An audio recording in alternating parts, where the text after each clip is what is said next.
Welcome back. Today we got a 2018 BMW X1 i28 X-Drive. This should be the same for probably 2015 and up.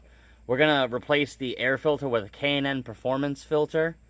And it's really simple to do, actually. You're going to locate your air filter box, which is right there. There's 3 Torx screws on there. Not 100% sure of the size, but I believe it's like a T25.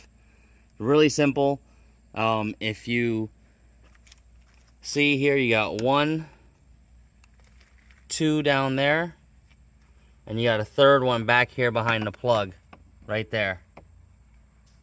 You loosen those 3 up, and you're gonna lift up the filter housing there, and you can pull out the filter.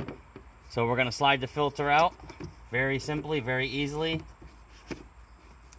And as you can see, this is an original BMW filter here.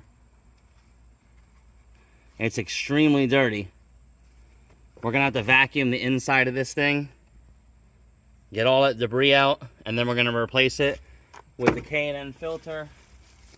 And as you can see, it is the same exact size, just a lot thinner. Hopefully that doesn't cause any issues, but it looks like it'll be an exact fit, and we'll get this thing installed and cleaned up.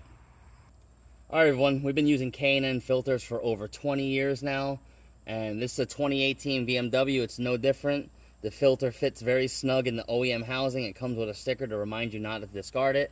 It is a direct replacement drop-in. Super easy, super quick, and you have a lifetime engine filter. Alright, the filter is installed. We're going to start the vehicle.